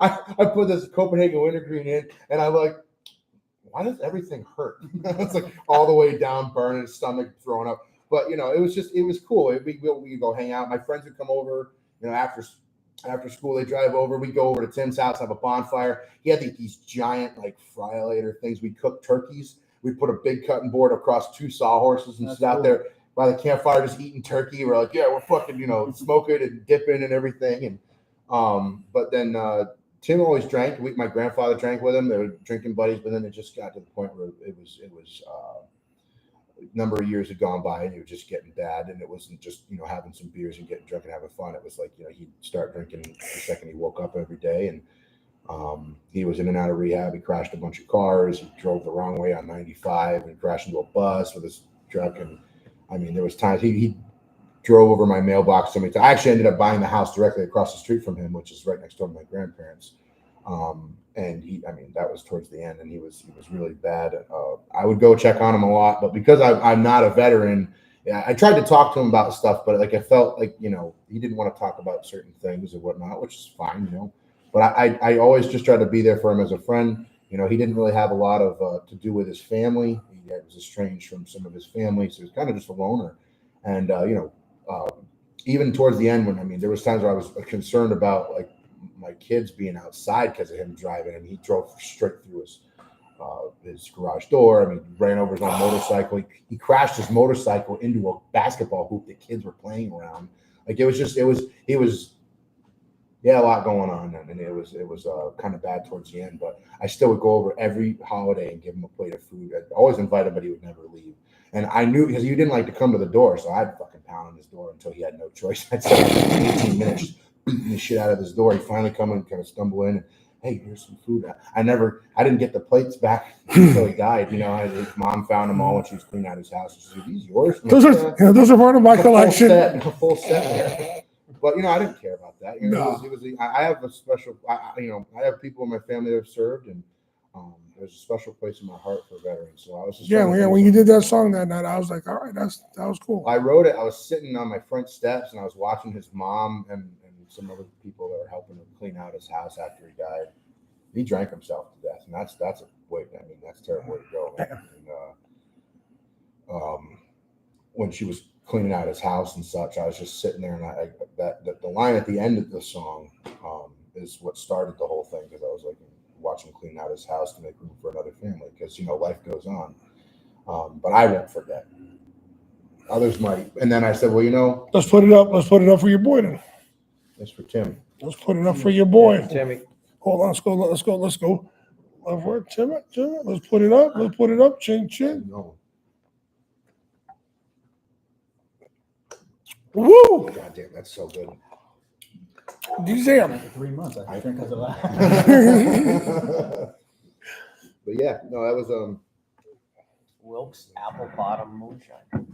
But yeah, that was that's, you know, to this day, no matter what, it seems like that's the one that really crosses a lot of crosses a lot of boundaries and a lot of lines of people, and because everyone can relate to that situation, and especially, you know, that being the veteran kind of vibe and paying tribute to. I don't a lot actually of them. mention in the song that he committed suicide either, but People hear it. they know. Well, especially I have a lot of veterans come up to me and they know exactly what happened. I didn't say it in the song at all. I just said he died, and they'll come up and be like, I was struggling. I was this close, and then I got help from somebody, and I love hearing. I don't love it, but it makes me feel good. When people are telling me like, "Hey, you recognize something that not everybody else did," and you're bringing. And that's why I say at the end of this, almost every time I sing that song, I say 22 a day, and it's got to stop. We need to be there for our troops, and we need to support, everyone who served this country, and make sure that. I said the first thing we need to do is fix our fucking VA, but it's just. And I know that sounds, I'm being a civilian and I never served. I'm sure people will be like, "Oh, shut the fuck up! You don't know what you're talking about." But these guys are broken just because they're not showing it on the outside. They need help, and we have this VA in place that just makes it so hard for the guys to get their help. That's all you hear, man. That's all you hear, from dudes. They're like, that shit's just freaking, act of Congress to try to get some attention or good attention and all that over there. That's all you hear. I haven't served myself, but like I said, that's what you hear, and it's it's a smack in the face to them, man, because we're all driving down the roads with no fucking checkpoints, and life is good for us because of who? Because cats are over there picking up fucking rifles, taking the fight over there, so they don't bring it over here. So like my great uncle fought. He was a 1st Infantry in the Army, Big Red One there in Vietnam. And he's got so many health issues from all the Agent Orange and all that stuff, and he's got to drive like 3-4 hours to get his medical care. Because there's only the one place in Maine that he can go. And then they'll be sitting there for hours and hours and hours waiting to get seen. Yeah, it's just and I don't know all the details about it, and I know that there's people that work in the VA that can recognize the issues within that. I'm not shitting on anybody. I'm just saying, as a whole, as a nation, our government needs to do more for our. Like the cogs are doing the best that they can, but the machine needs to be retools. Yeah. Oh boy, get another jar out. So Don, man, what do you got going on? I see you playing with him, and you're always out there with your pops, and you're always seems like you guys playing there from A to Z. Oh man, we're all over the place. Primarily been playing with him. My father's got a new job. He's a suit and tie guy now. So see, he got a haircut. What's the George Thorogood song? Get a haircut, get a real job. Your dad got a haircut, a real job. 5 years later. Yeah, the first time I saw him, I was like, "Oh shit!" I'm like, "Look at you, corporate." Hey.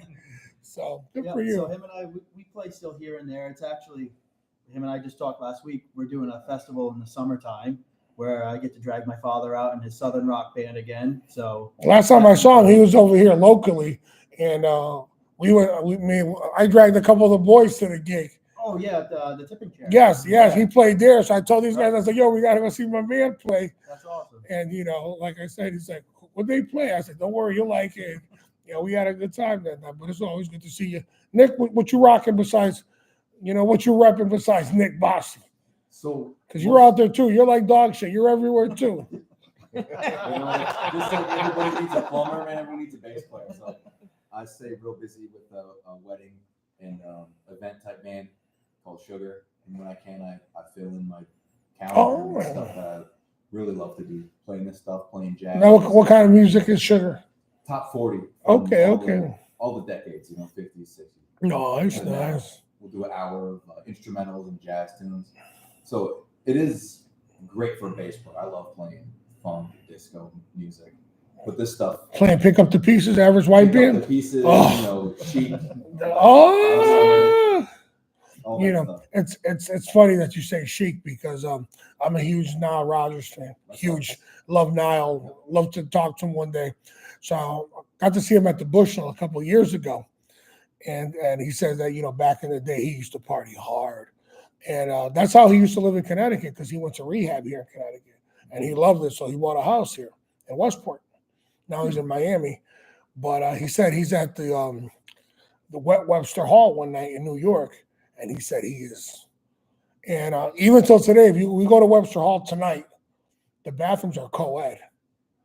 Yeah, they're co-ed. So like if you get stage fright, because there's a chick next to you, you can't pee at Webster Hall.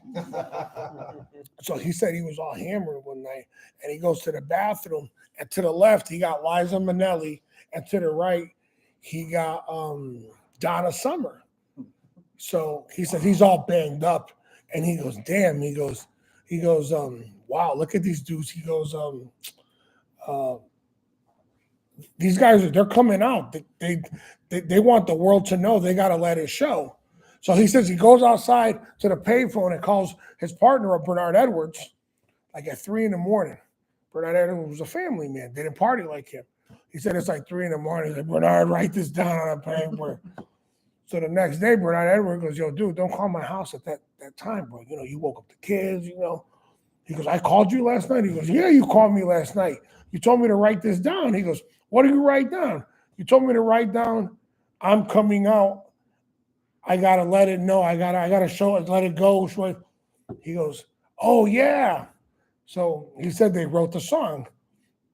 And he said while they're writing it, freaking Diana Ross calls him. And she just left Motown, and she wanted a new sound. She wanted to work with somebody who had a fresh sound, aka being him. And that's where they got the song coming from. I'm coming out. He was a genius too, man. I mean, he had his fingers in Sister Sledge. One of my favorite albums, David Bowie. His fingers in Sister Sledge. Yeah, I like that. Leave it to the photographer to be the perm.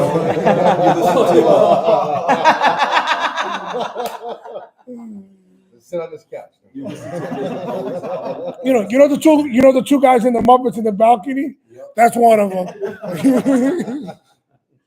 Oh my God. No, not Niles is a monster, and it's crazy because his mother had a drug problem, and her boyfriend also did, and he was a Jewish dude with money, and the dude would always come over to her house and give him instruments. He's like, you don't know where he got him. He'd always show up at the house with an instrument because the dude always gave me instruments. I don't know how. He goes, whatever, shady, and that's how he learned. And, he ended up going to freaking, one of the art schools in Manhattan. And the dude's just a monster, man. Music serves that role in a lot of people's lives. You pick that thing up and you're brought somewhere else. You form that connection with it. It's cathartic. You get the shit out of you. That dude was sleeping on the subway at night. He said like they'd be in a studio and he'd be a little bitch going, "No, let's do it again." Because he didn't want to leave the studio because he was going to go sleep on the subway, the train. And he said he'd go catch some Z's and then finally he had and he said that, it's amazing what magic comes out of suffering. And then my man said when he got his first check from the first Chic album, he bought that guitar. You know the guitar he got? They call that the hit maker. With all the hits he's written with the 70s and 80s, they said he's written over $30 billion in hits. With Duran Duran, Madonna, all the 80s shit. So they just came out with that guitar called, the replica of the hit maker. And you see it, it's all scuffed up. And, he got that, you could tell when it's his riff, that ding, you could tell. And, even when he does it on his own or with Daft Punk. But yeah, they said that guitar has written over $30 billion in hits. That's why they call it the hit maker.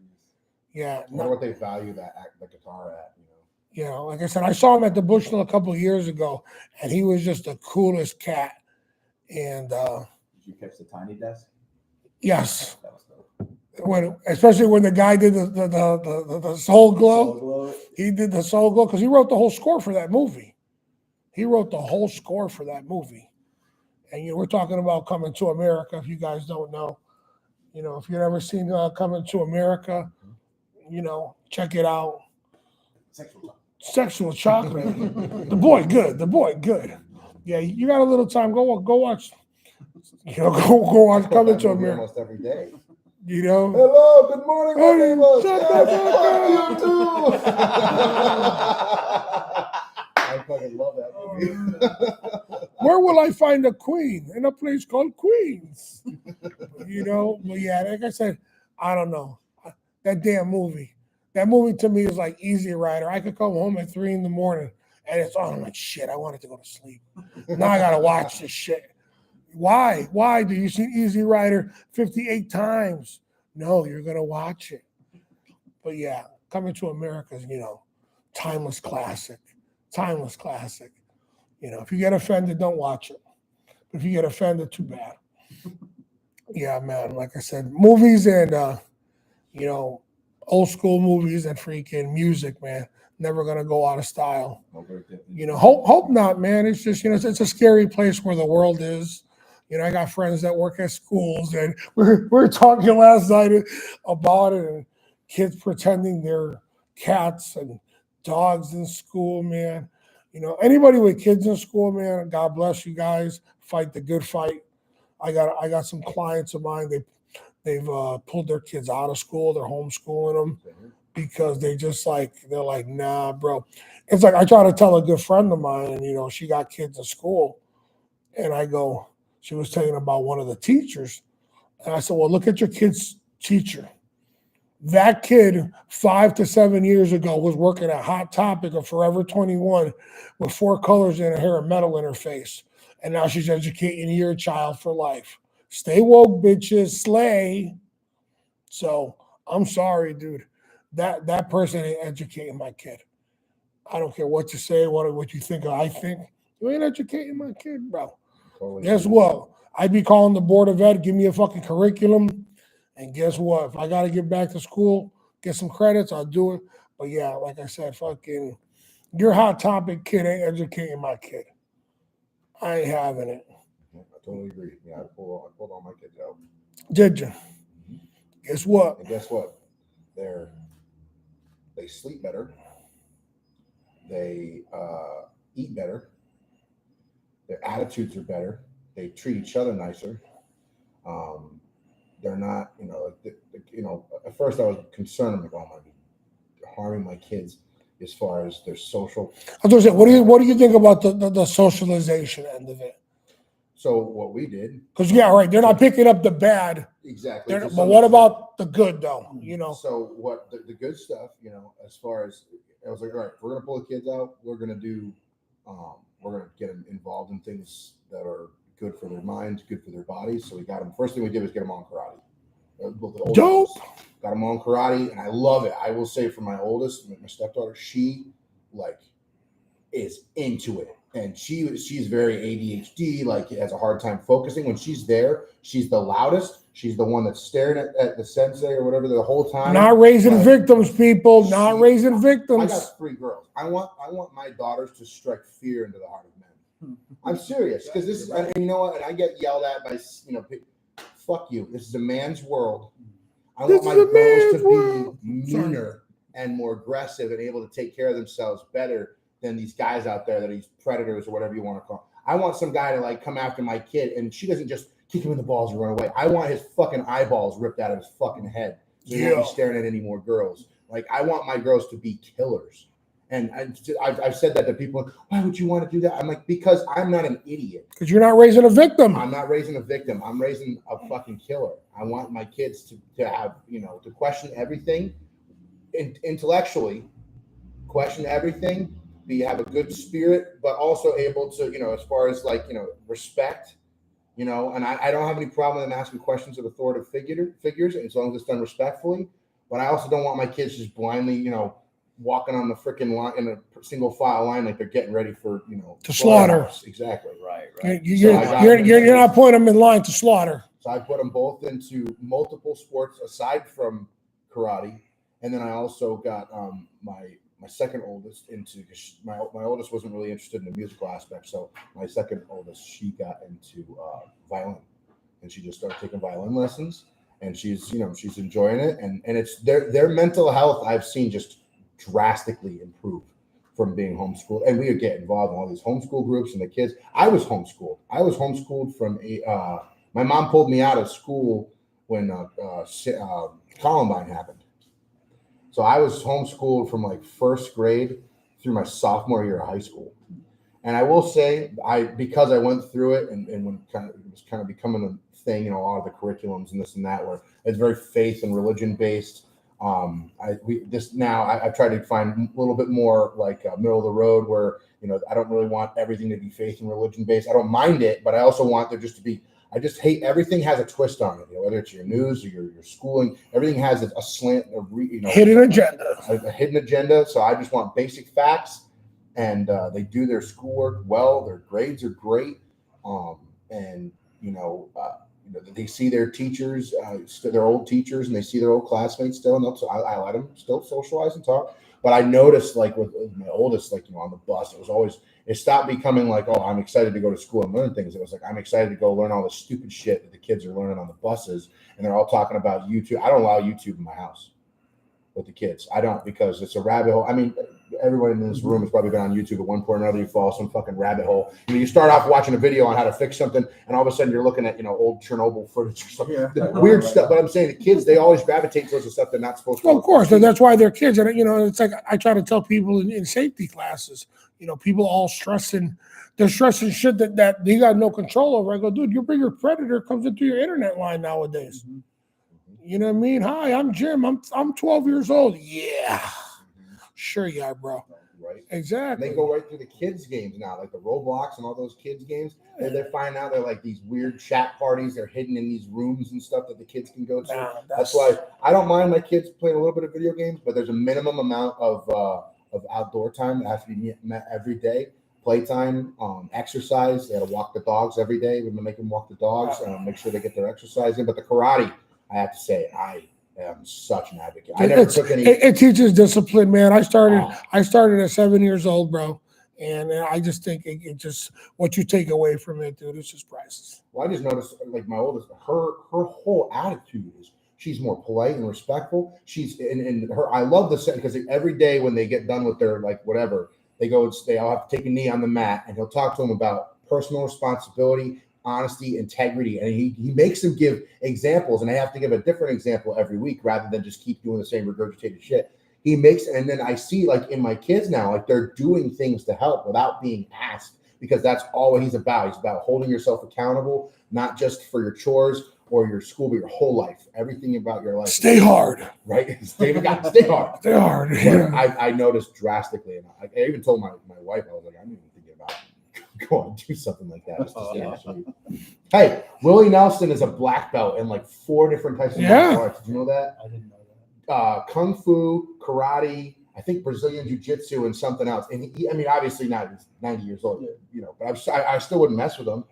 But I mean, he said in Texas, we only, drink, fight, and fuck, and we only got to do 2 of them or something like that. And he's like, so I learned how to fight and drink, But Willie Nelson is badass. I think he says it's good for my mind and it boosts my confidence. I was like, maybe that's something I could do for meditation wise and exercise. Anxiety. Get rid of some of this right here. So, where do you want to go with this, brother? With just music in general. Yeah, where do you want to go with this? I'll go as far as it'll take me, as long as I don't have to, as long as I can do things. So you're 30 years old, right? So we got my phone booth back here that I always like to ask somebody.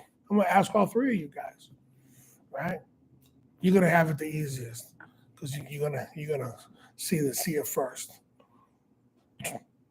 You step in my magic phone booth. What would you tell the 20-year-old version of yourself if you could give them any insight? Stop buying stupid shit and start saving your money for more. Generational wealth. Deshaun, you got it right. Our little brother over here, Incognito, he's a financial planner, dude. And that's what he always saying. Generational wealth. Stop buying dumb shit. What you got, Donnie? I thought about it and I still don't know. See, that's what I said. I said, Nick's going to have it easier because Nick is like, all right, I'll let these bananas, they're going first. That's a lot. So what do you think you would tell 20-year-old? Oh, man, I don't know. You hang up on yourself. I don't want to talk. Yeah. You would have known 20-year-old me. You would have hung up too. But you got wisdom now. Yeah. I wish I would have followed things through a little bit more. Don't get into it enough to get you by. Explore it a little deeper. All right. They say 2 ways to do things: the right way and again. Yeah, I like that. Navy SEAL motto, actually. Nick in the house. I would go back and 20-year-old Nick. 20-year-old Nick, I bro. would just go give him some support. I'd fucking slap him on the back and say, keep working hard. Things are going to be all right, dude. Work ethic. Yeah. All right. I mean, it's funny because, it seems like the work ethic is getting lost by the minute right now. Seems like young cats just no vinegar to do it. I read these things. These cats don't want to be tradesmen. Nobody wants to be a plumber. My boy's an electrician. He goes, dude, try to find an apprentice. He goes, them cats just, they don't want to hump. And it's scary because, we're the greatest country there is, man. We build shit, we fabricate. You know what I mean? Well, the people that had to, get resilient. Like I've heard you say on your podcast, don't fuck with the working people. Oh, man, I love the working man. Providing for ourselves. You know what I mean? I love the working man because I grew up with the working man. My pop, my friend's pops, they were all the working guy. That was the lesson. You go work for what you want, and no one can take it from you. Yeah, man. You can go get it. So that's why, and I'll stick to saying it. You know what I mean? My pop used to say, the working man's the oil in the motor. Somebody got to sweep, somebody got to clean the bathrooms. But, it's like with today's economy, man, shit's tight. You keep squeezing the little guy, man. Little guy is just trying to buy steak once a week for the family and get the family out of the house once in a while. We got to be careful that we don't turn into the other countries. I'm from South America. There's two kinds of people in South America, have and have nots. You either balling or bitch, you hurting. You're done and out. You ain't no going out. It seems with this where we're at, man. Go to a supermarket, put $100 down. That carriage is fucking 3 things in it. Exactly. You don't even have a bag to put it in. And they give you a shitty bag at that. Yeah. You know what I mean? It's just, you blow a C note now, man, like nothing. You blow a C note now, like nothing. And it's an ugly thing. You got to be being hungry, it's like it's motivating. You know what? My dad used to say that if you've never had the rumble in your stomach, you don't got the hunger because you've had it easy. He goes, he used to say, he goes, hunger's a hell of an instructor. And I was like, okay. He goes, bro, if you've never been hungry, you don't know. Yeah. And he goes, well, hunger's a bitch of an instructor. Yeah. I guess he's throwing it this way. So you're my guest. I don't want to disrespect you. Tim, don't get lost. I'm not going anywhere. He's got to pop it up in the balcony. You know what I mean? Hey, even he gets love from me, Wilkes But yeah. apple bottom moonshine. Yeah. He put, a little bit more. These white boys will be twerking. But yeah. Oh God. All right, gentlemen. I think right now we're ready to jam out. Let's one more before we salute to Swamp Yankee boys. Yes, sir. cheers. Thank you guys for coming out for me. And people don't go nowhere. We're about to slide the camera over, and these boys are gonna, they're gonna put a little slide in your glide, a little dip in your hip, and they're gonna get it going on. And don't forget, we play country and western here at Highly Unoffended.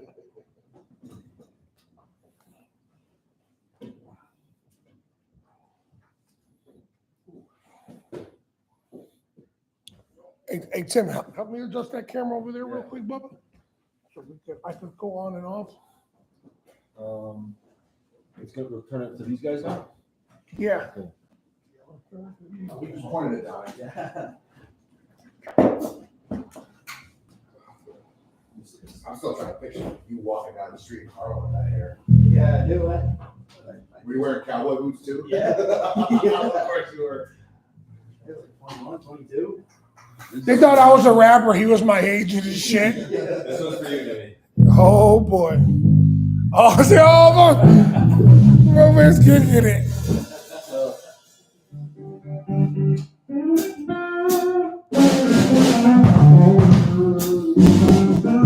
Hey. got them, make sure that one gets some CZ. Because I'll bounce them back and forth. I was gonna ask if you want to get the musicians and Dan, or just the musicians. I hear that all the time. Hello. There's an on switch. That's the on switch is a little lower. Good. Hold on a second.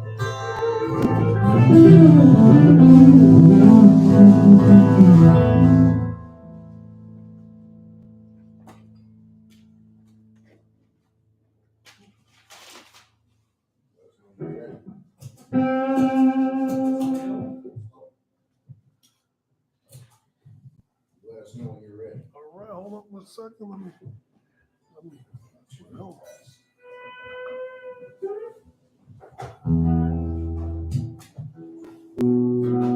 Whenever you're ready, guys.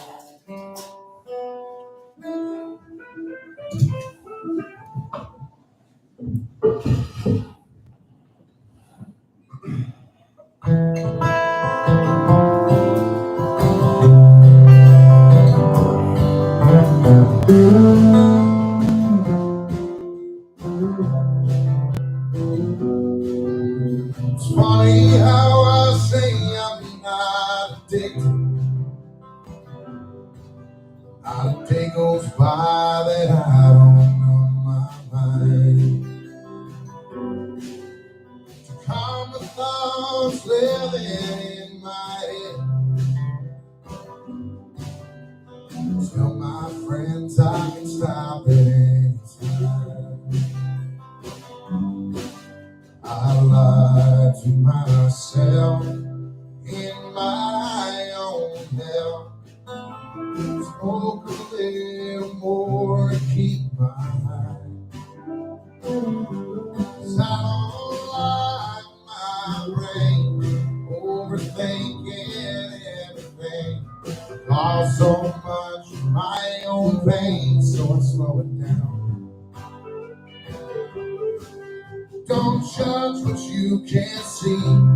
All these things live inside of me. It's not like I wanna watch myself drown. So slow it down.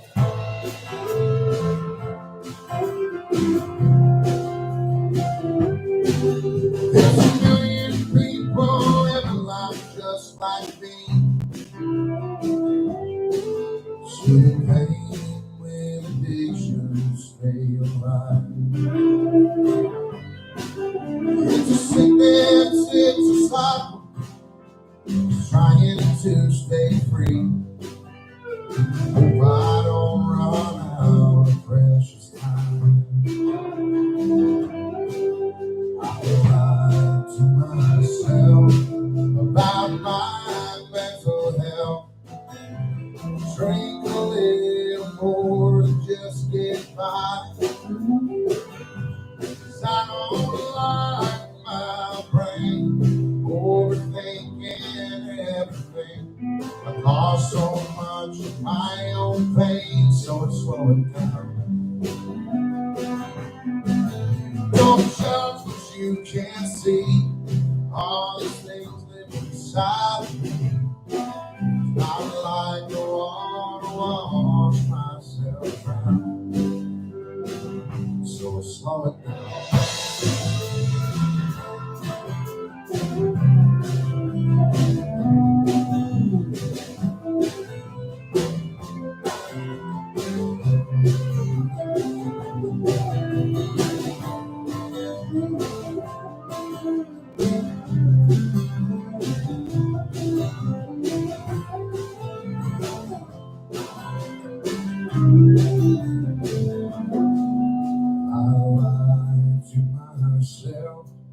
About my mental health. Smoke a little more to just get by. 'Cause I don't like my brain overthinking everything. I've lost so much of my own pain, so slow it down. Don't judge what you can't see.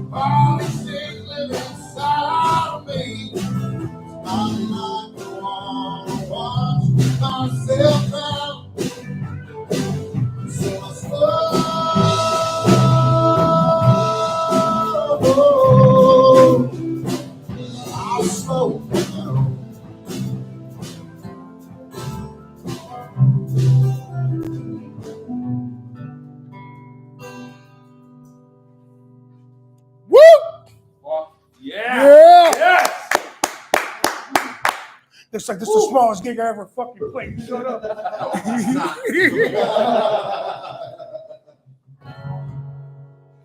Don't laugh. I walked into a closed set with Luther Vandross, me and my dog.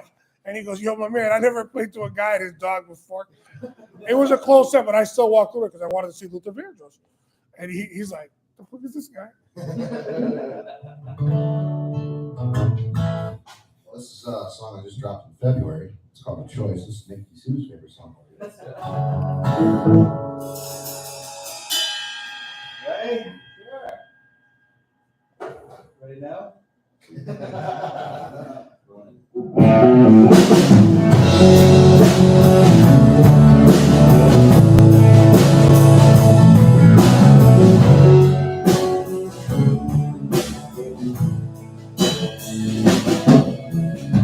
Myself, my own 2 feet. Or inside, staring back at me.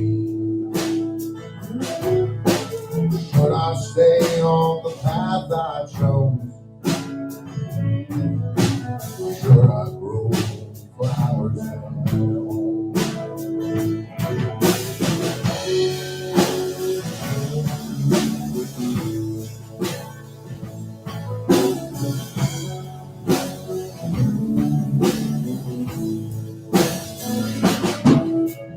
Counting signs and passing towns. So much to do now. No time for loving, even less for sleep. Doggy smiling still here. Another road, another song. Trying to find hearts where my voice belongs. Baby, I love you, home soon. Hold you like I always do. Love you like I always do.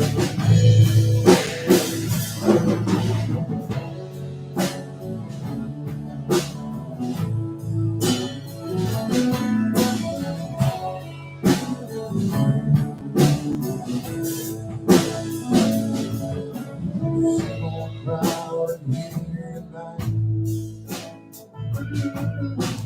Half drunk smiles in the neon light. I'll play till morning. Can I go? Hope my words rest with their soul. Sometimes I miss being normal guy. When the weekend's on from my 9 to 5. But I left that girl to live my own. Now the highway carries me for the fall. Another road, another song. Trying to find hearts where my voice belongs. Baby, I love you, I'll be home soon. Hold you like I always do. Love to love you like I always do.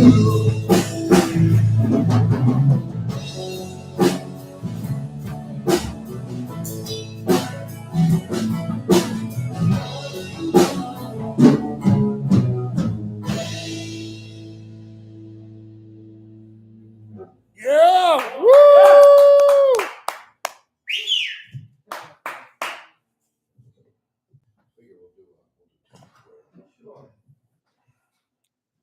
Next time we get the beer bottles and chicken wire.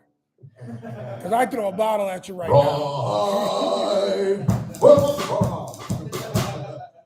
Rolling, rolling, rolling.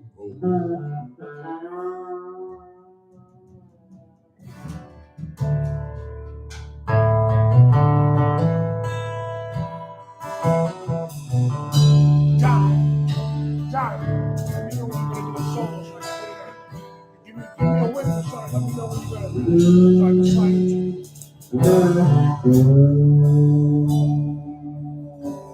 Young boy with a head full of dreams. Spent 10 years in the Navy.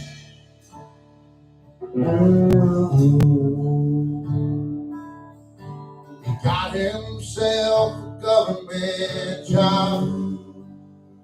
Everything was great.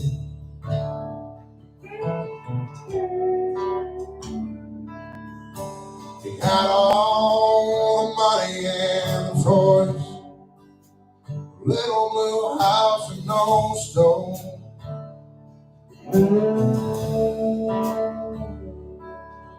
His smiling eyes was a thin disguise. His pain.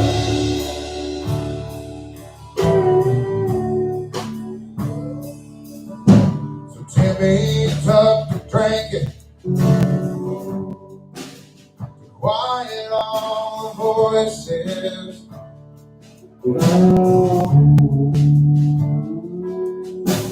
DUIs and rehab and more. Got fired for his bad choices.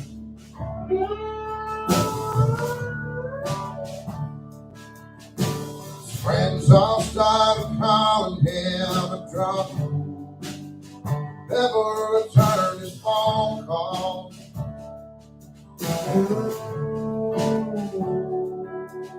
They never knew he was going through it all.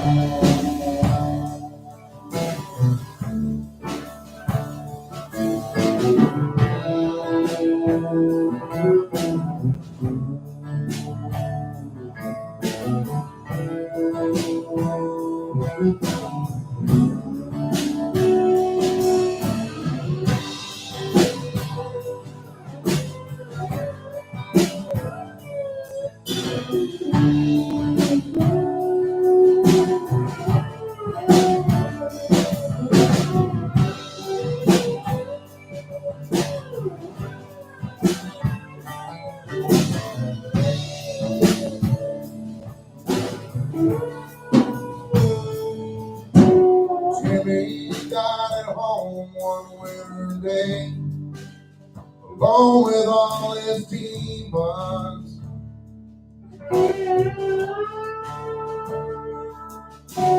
No one there to hold his hand and pray. Try to mend what was broken.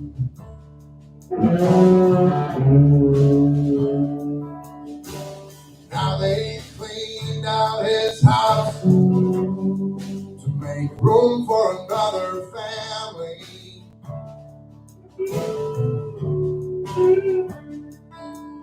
I'll never forget that young lady hair. My neighbor's hand.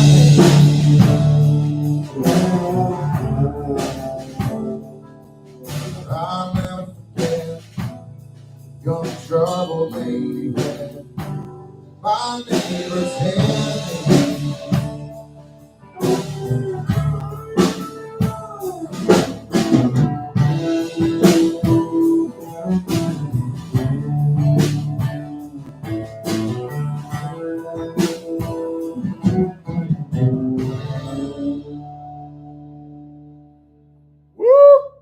Talking about. Burr, burr, burr, burr.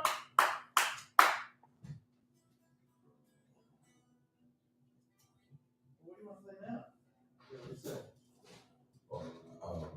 Just curious, how many songs you guys want to play? True Life Crew. True Life Crew. I think that's one I don't know. I know a lot of stupid stuff, but I don't know what that other.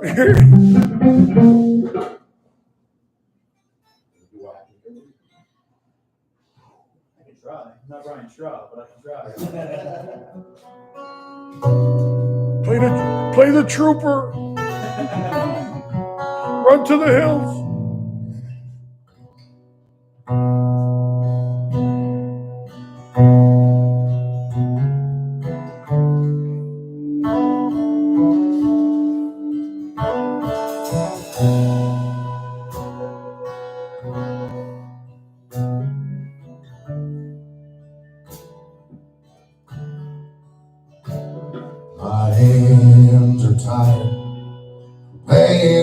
my bills, staring at a bottle, aiming to kill. Weeks pass on by and the seasons do change, and I'm playing the song, trying to make me name.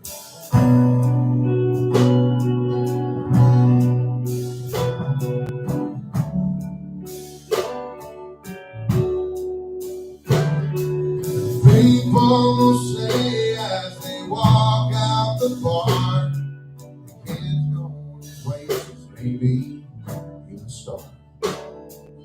They don't play country down in Nashville today, just the same chord progression, nothing to say. What happened to country? Records and the truth. Who's gonna step up, fill their big shoes, writing songs about outlaws, singing all night, songs that make grown men cry.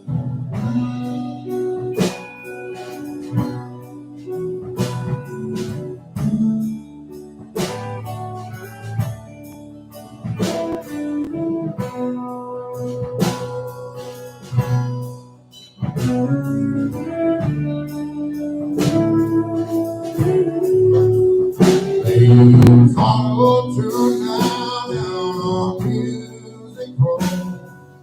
True country died a long time ago. No, they don't play Waylon on the boulevard, but they'll sell all their souls just to be rock stars. What happened to country?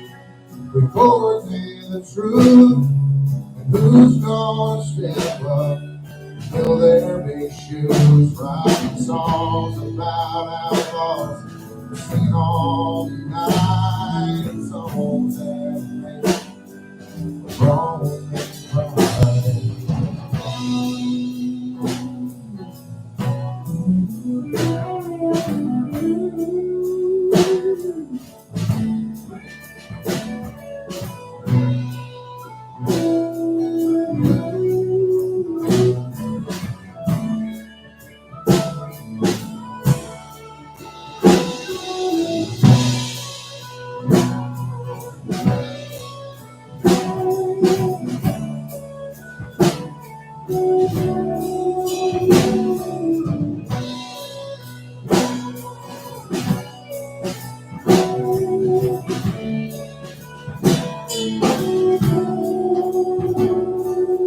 I do believe there is hope for us yet.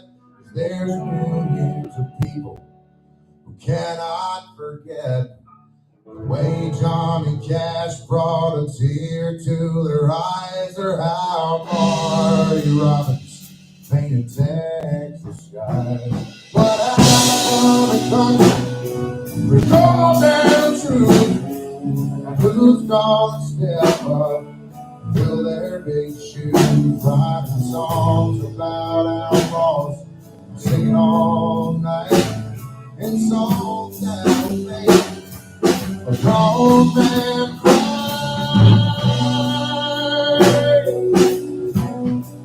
A grown man cry.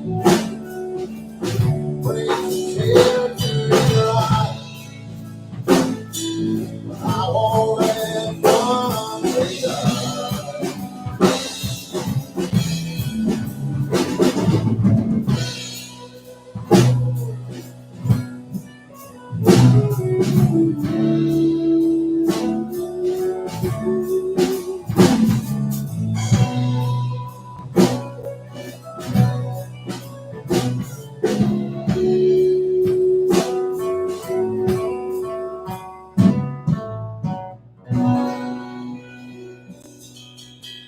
Woo! Fabulous set, fabulous. Ladies and gentlemen, and we're going to call it quits. Thank you for Nick Bosse and the rest of the crew. We got Don Jr., Nick, Dan CZ on the back right there. Thank you, gentlemen, for stopping in. And once again, Let's try to be better human beings to each other. Good night, America, wherever you are. Signing out, highly unoffended. See you next stop. Thank you for taking the ride with us today.